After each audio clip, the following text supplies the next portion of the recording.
Hi, friends. Welcome to the Radiant You podcast, where we embrace self love, renewal, and the journey to becoming our most radiant selves.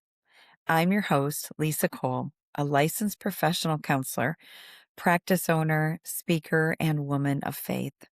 For nearly 3 decades, I've had the privilege of helping people navigate life's challenges with hope, healing, and purpose. But this podcast isn't just about what I've learned as a counselor. It's about what I'm still learning as a wife, as a mom, as a gaga, a business owner, and a fellow traveler on this journey of life. If you are a high functioning woman who carries a lot, gives a lot, and sometimes forgets to care for yourself along the way, you are in the right place. My heart is to help you slow down, reconnect with yourself and God, and rediscover your light within. Together, we'll walk this journey as we glow from the inside out. Each week, we'll blend faith, psychology, personal growth, practical tools, and real life stories as we learn to navigate life with greater peace, purpose, and hope. Because I believe radiance isn't something that we achieve, it's something that we uncover. One choice, one challenge, one grace filled step at a time.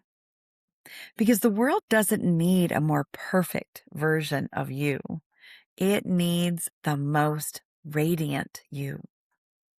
So, whether you're driving to work, taking a walk, folding laundry, or simply enjoying a quiet cup of coffee, I'm so glad that you're here.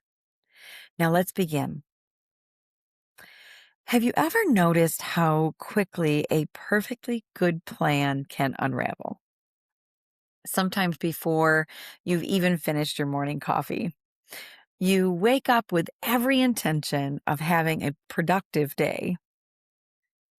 Maybe you're going to exercise. You're going to answer tons of emails.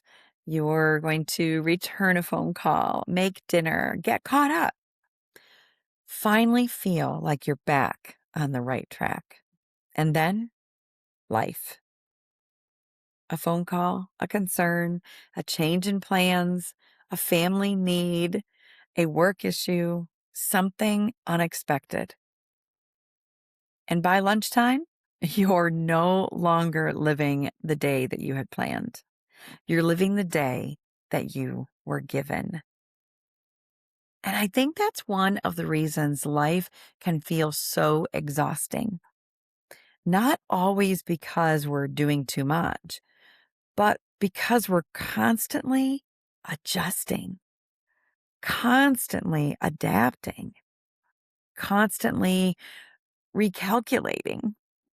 And that invisible shift takes energy, more energy than we often realize. As I've reflected on my time in Damascus, I don't think the biggest lesson was only about stress. It was about expectations, because expectations are interesting, to say the least. We don't always realize we've created them until reality shows up looking completely different. I don't think of myself as someone who needs to control every detail, maybe a few, but not every. But I do like having a picture in my mind of how things might unfold. Can anyone relate to that? Before vacation, we picture it. Before a hard conversation, we picture it. Before a holiday, we picture how it will feel. Before a retreat, we picture peace, quiet, stillness, space to breathe. And most of the time, life gently smiles and says, I have something a little different in mind. And that was Damascus for me. I had pictured a sacred pause, coffee on the patio, books, journaling, prayer, writing, walking, rest. I thought I was planning a retreat. Looking back, I think God was planning a classroom. And honestly, I was grateful that He was, because the lessons I needed didn't come from the perfect conditions. They came through real life. As the week unfolded, I began to realize something. My sacred pause wasn't going to be quiet, at least not in the way that I had imagined. Every day seemed to bring something unexpected: a phone call, a concern, a decision, a change in plans. Some interruptions felt heavy: concerns about my mom's health, the realization that she probably wouldn't be making her trip back to Michigan. As a daughter, that weighed on my heart. There were changes at the practice. One of the clinicians had decided to leave. There were conversations to have, schedules to adjust, office logistics to rethink. As we continued bringing two locations under one roof, leadership has a funny way of following you wherever you go, even into the mountains. Some interruptions simply redirected my attention: emails, phone calls, questions, decisions. And some interruptions, well, some eventually became unexpected gifts. At the time, I couldn't always tell the difference. Looking back, I can. Because every interruption seemed to ask me the same question: can you hold your plans a little more loosely today? Can I hold my plans a little more loosely today? I wish I could tell you that I answered that question beautifully every time. I didn't. Sometimes I felt disappointed, sometimes frustrated, sometimes I just wanted my original plan back. But slowly, something inside me began to soften. Then came one of those days I don't think I could have ever made up, even if I had tried. There are days that you remember because they're beautiful. There are days that you remember because they're hard. And then there are days you remember because you honestly could not have made them up if you tried. Wednesday of that week was one of those days. I remember looking at the clock at one point. I think it was, I don't know, 3 o'clock. And I remember saying that, oh my gosh, it's only 3 o'clock. And at that point, the hikers had called. My parents needed me. One of our therapists had resigned. A client was crying. There was just conversations that I was having with my sister and my friends, and questions that honestly needed answers, decisions that couldn't wait. People I loved needed my support. And I remember sitting there thinking, well, this is definitely not the retreat brochure that I had in mind. Of course, I imagined, books, coffee, long walks, all the things, right? Instead, I found myself doing what I've spent most of my life doing: helping, encouraging, supporting, problem solving. showing up. And here's the interesting part. None of those things were bad. Not one. They simply were not what I expected. And that is where I began to notice something really important. Sometimes the hardest part isn't what happens. It's letting go of the picture that we've already painted in our minds. Because when reality doesn't match the picture, we can start to believe something has gone wrong. But maybe nothing has gone wrong at all. Maybe life is simply unfolding differently than we imagined. And oddly enough, in the middle of those interruptions, there was one that still makes me smile, and that's the hikers. So, back to the hikers. Their original plan had been wonderfully simple. I would drop them off Monday morning, meet them on Wednesday with lunch and fresh supplies, then pick them up Friday afternoon.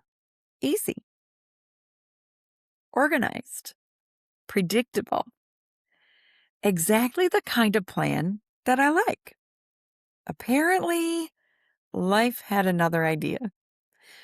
One of the air mattresses had gone flat of one of the guys that was hiking with my husband. If you've ever hiked 10 or 12 miles through the Blue Ridge Mountains and then tried to sleep on a flat air mattress in chilly weather, yeah, you know that that's not exactly a recipe for a good night's sleep. So instead of simply delivering lunch, I suddenly found myself driving through the mountains, picking them up. And mind you, driving through the mountains alone, well, with my dogs, but driving through these mountains, and I've not driven through mountains by myself before. So yay 60, I'm doing a lot of things that I've never done before, and it's so awesome, but not expected on this particular trip. So picking them up, bringing them back to the Airbnb, and then taking them back to the trail the next morning. Again, not exactly what I had envisioned when I named my week My Sacred Pause. But somewhere along those winding mountain roads, oh, and believe me, I saw some amazing sights, some beautiful old churches. There was a creek and a river that was right next to the road for many of the miles. Winding, beautiful, beautiful roads. And I could see off into the distance the Blue Ridge Mountains that I was actually driving in. Oh, just absolutely beautiful. And it was then that I realized that the interruption stopped feeling like an interruption. It actually started feeling like a privilege. And the guys jokingly started calling me their trail angel, which is what they name people that just come and drop things off on the trails, or they help them out in any way that they can. And I was their saving grace. I was there, whatever else they were calling me, but the one that really stuck was trail angel. Every time they said it, I smiled, not because I had rescued anybody, because really I didn't, but you know, it was just fun. But because I'd been given the opportunity to encourage someone else on their journey. Looking back, I don't remember feeling inconvenienced. I remember the conversations, the laughter, the mountains, the gratitude. And I realized something that has stayed with me ever since. Sometimes things that seem to interrupt our plans actually become some of our most favorite memories. I wonder how many beautiful moments I have almost missed simply because they didn't arrive the way I expected them to? That question stayed with me long after I returned home. When I reread my journal a few weeks later, one phrase that quietly appeared over and over again was different than I expected. It really hasn't felt like a retreat. It felt different than I expected, not what I expected. At first, I thought those words reflected disappointment, but now I hear something different. I hear myself grieving the picture I had painted. The retreat wasn't failing. It simply wasn't unfolding according to the story that I had written in my head. The mountains were still beautiful. The birds still sang every morning. God was still meeting me there. The only thing that had changed was my picture. And I wonder how often we do that in our own lives. We picture marriage, motherhood, healing, friendships, business, retirement, even our faith journey. And when reality looks different, we quietly assume that somehow we failed. But really, nothing has gone wrong. Maybe we're simply being invited into a different story. One thing I've learned, both personally and professionally, is that stress doesn't always come from difficult situations. Sometimes it comes from the space between reality and the expectations that we've been holding. Researchers have found that when our expectations and our reality drift farther apart, our brains often interpret that gap as disappointment or even stress. I find that fascinating because I wasn't overwhelmed by one major event. I was carrying dozens of little moments that simply didn't match the picture that I had created. The books didn't finish. The podcasts I never listened to. The journal pages that filled with something entirely different than I had imagined. Looking back, I wouldn't change a thing. Because if my week had unfolded according to my plan, I don't think I would have learned what God wanted to teach me. One afternoon, I found myself praying about my book. Lord, when? When do I write it? How do I make space for it? Later that same day, I happened to be listening to a seminar. The speaker began talking about stewarding our gifts and stewarding our time, stewarding the calling God has placed on our lives. I smiled, not because I thought God had suddenly answered, every question, but because I felt seen. It was one of the most quiet moments where you simply just know God heard my prayer. Maybe you've experienced that too.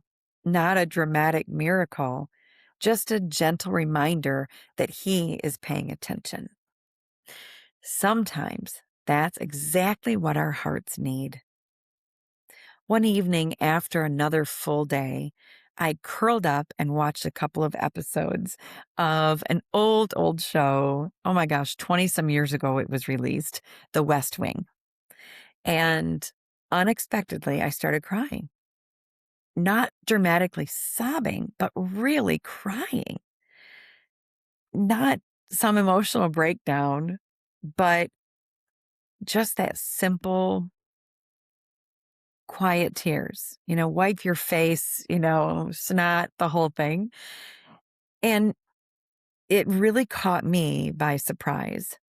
And if I'm honest, I don't even know exactly what I was crying about. I was trying to remember what the episode was, and I do believe it was when the president's daughter was being found and returned when she was kidnapped.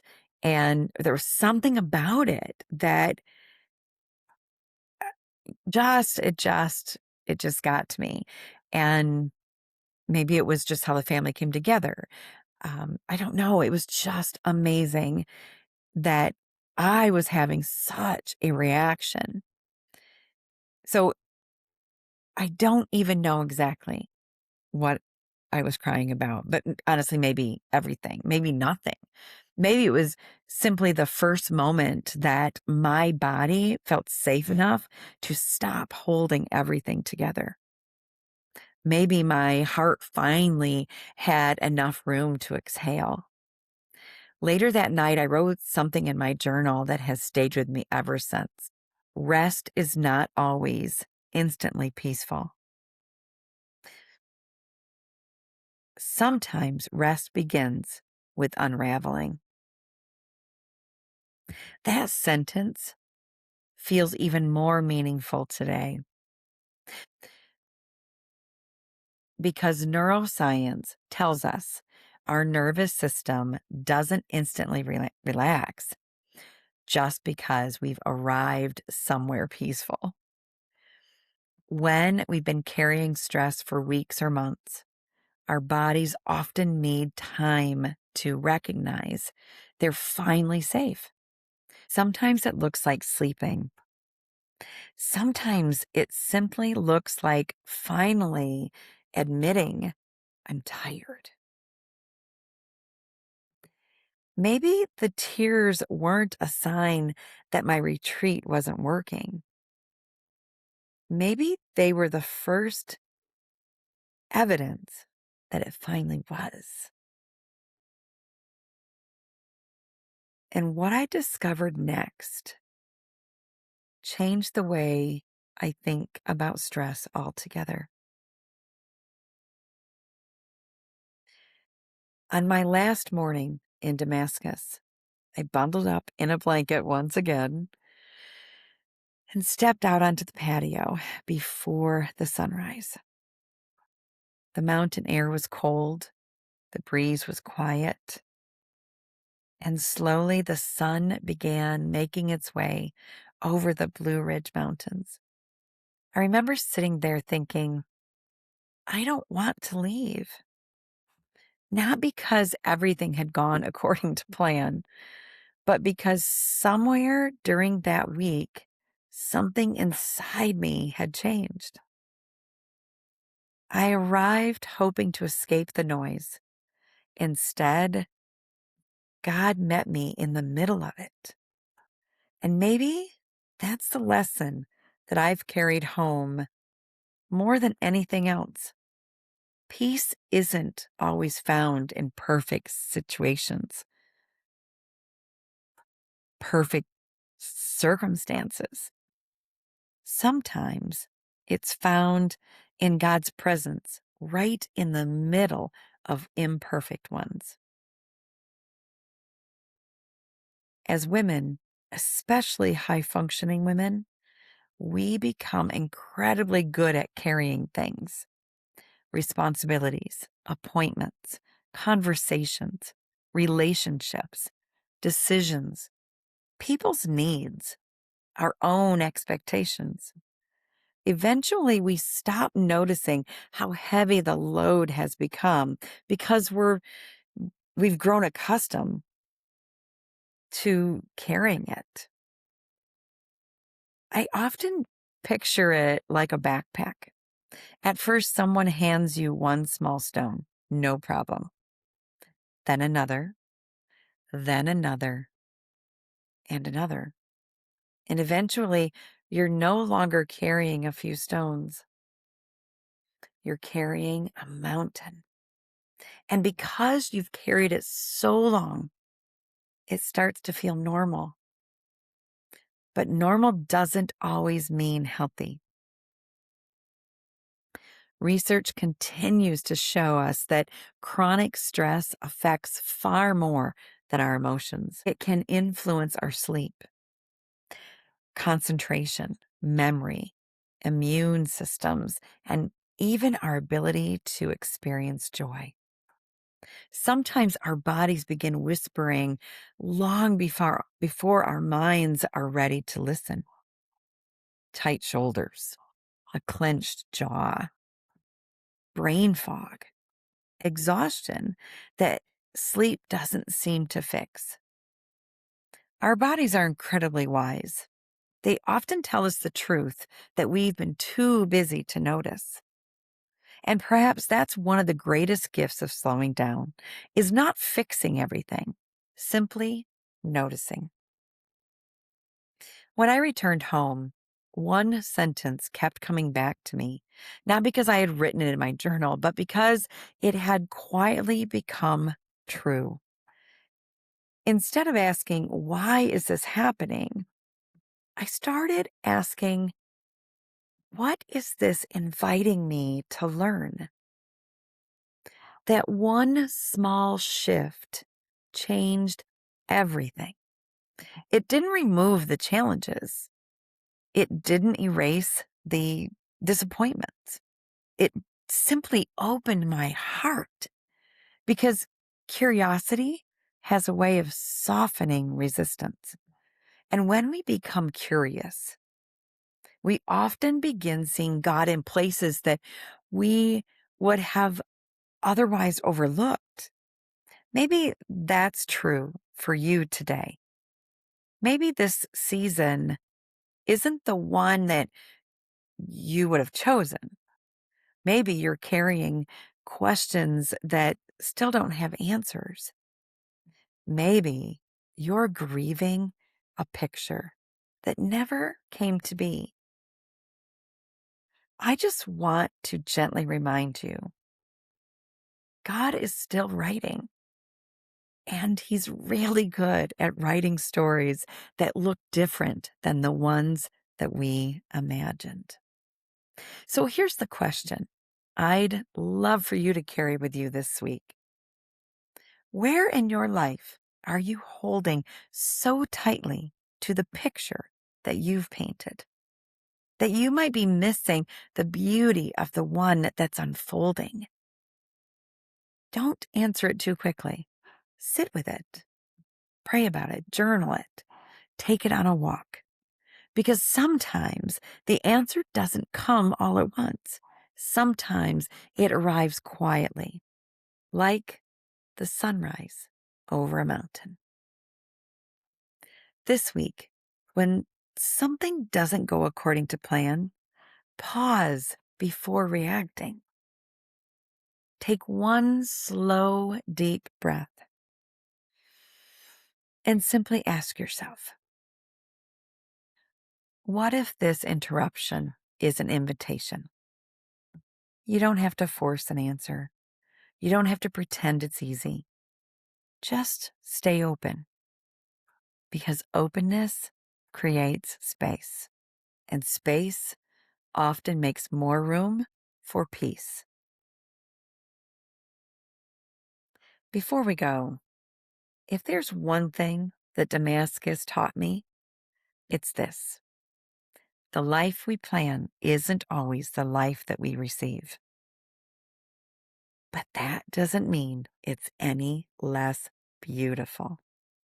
Sometimes the most meaningful moments are the ones we never would have scheduled. Sometimes the conversations we didn't expect be the ones that we remember the most. Sometimes the detour becomes part of the destination. And sometimes the story we would have never written for ourselves becomes the one that we are most grateful to tell. Maybe life isn't asking us to control it. Maybe it's inviting us to trust the one who already holds the pen. thank you so much for spending part of your day with me. It's truly an honor to walk this journey with you. If today's conversation encouraged you, would you share it with someone who's navigating a season that looks different than they expected? And if you haven't already, I'd be so grateful if you'd follow the podcast or leave a review. It helps more women discover this community. And together, we get to remind one another that we're not walking this journey alone. Next time, I want to take you back to Damascus one more time. We'll explore Saul's journey on the road to Damascus, the transformation that followed, and a little more of my own road to Damascus. Because I've discovered that becoming the woman God created us to be isn't about arriving all at once. It's about faithfully taking the next step, allowing Him to transform us and blooming into who He has been shaping us to be all along. Until next time, shine your light and take care of yourself and be the radiant you.